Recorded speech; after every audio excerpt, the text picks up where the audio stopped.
Oh yeah, guys, NFTs are worthless now. Nobody saw that coming. Can we just have a show of hands in the chat? Who is shocked that NFTs didn't work? Yeah, I'm shocked. When I opened my phone in the morning, when I did my regular YouTuber morning routine of rolling over at the crack of noon, 1 o'clock, sun pouring in through the curtains, yesterday's Chinese on the side of the bed, opening my phone and scrolling through and seeing the news where it said, all NFTs are almost completely worthless. And I thought, that's not good enough. We've got to try harder. I want all NFTs being completely worthless. All right, we can push a bit more. We're like 99% of the way there. Just keep going. There was a famous tweet where a woman said something like, if I have a diamond, and then, oh, hang on, no, I lie. There wasn't a famous tweet. There was a famous X message, a famous zeet. Look, I'm a millennial, so I have to do that whenever someone says X. It's like a cool thing that we have to do. Oh my God, there was a famous X. And what? Has anyone called it X? Anyone?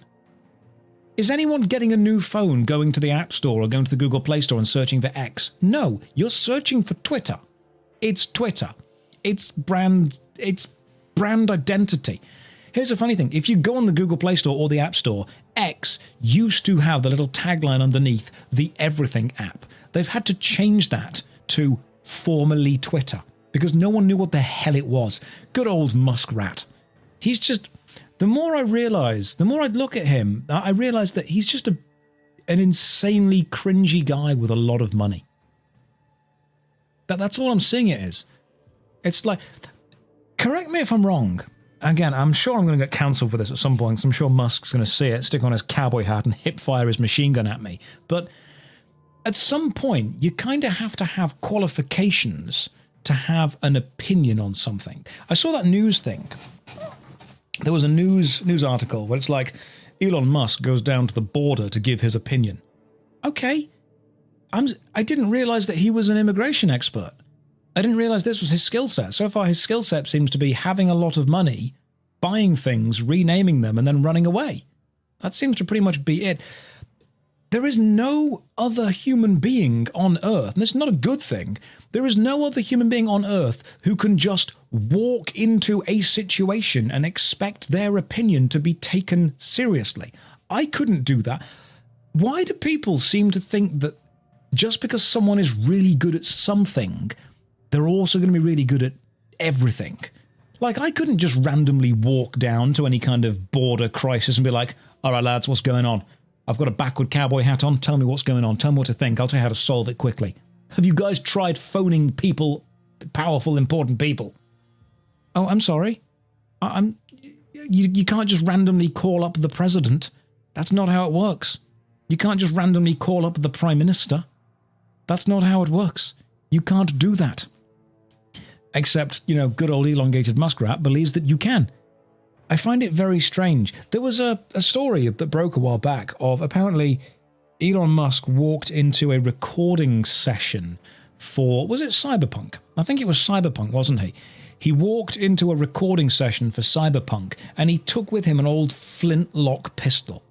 And he walked in and he said, I'm armed but not dangerous. Put me in the game. Can we just remove the money?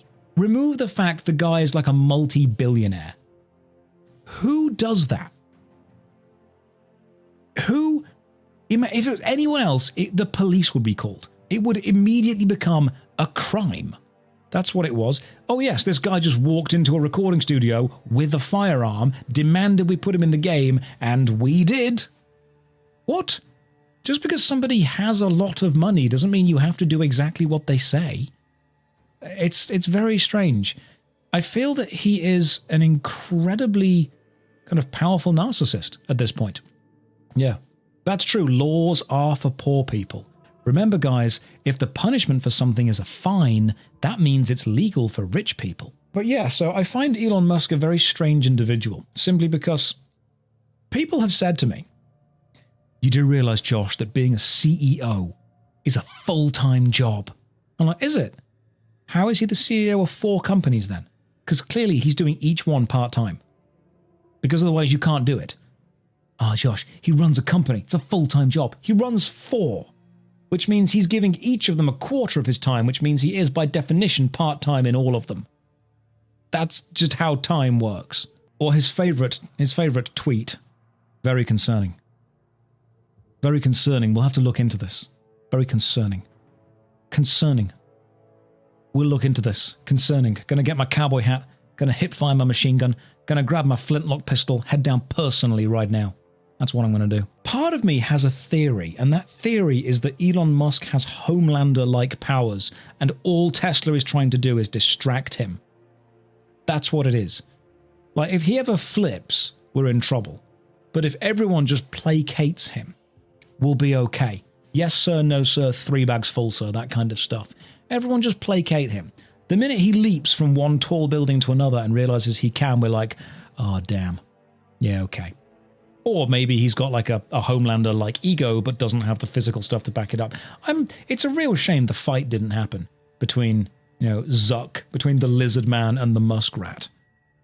Who would you have had your money on for that fight? I mean, personally, my money would have been on doing literally anything else, but it would have been good to watch a lizard fight. Zuck. I don't particularly like... We have to understand, guys, that if you are the CEO of a massive company or you're incredibly successful, you have to be built different in some way, not just physically, but also mentally. A lot of extremely successful people, you might admire them, and that's fine, but you probably wouldn't enjoy being their friend because they are just emotionally and mentally built different. They can be narcissistic, they can be psychopathic. The one common trait that almost all CEOs or incredibly powerful people share is a level of psychopathy. So whenever you see these people who are at the upper echelons of success for whatever industry they've gone for, they are different people. They are weird. I'm not saying they're better or worse, but they are different. You know this. So while I don't necessarily think that Zuck would be an interesting person to hang out with, or the fact that he's probably a horrible person in real life, he's bloody successful, and we have to understand and admit this. He is also pretty good at martial arts, from what we've seen. Let's be fair, Zuck would beat Elon in a fight. Yes, Elon is heavier, which means if the fight goes to the ground, he may have a slight advantage, just kind of rolling on top. The rolling pin move, that might work. But unfortunately, I just think that Zuck strikes me as the kind of guy that's been punched in the face before and has dealt with it. Whereas Elon strikes me as the kind of guy who has never been punched in the face and will immediately crumble when that happens. That's just kind of what from the general attitude, it just seems to be like that, I just think I'd cheer whoever won at that point.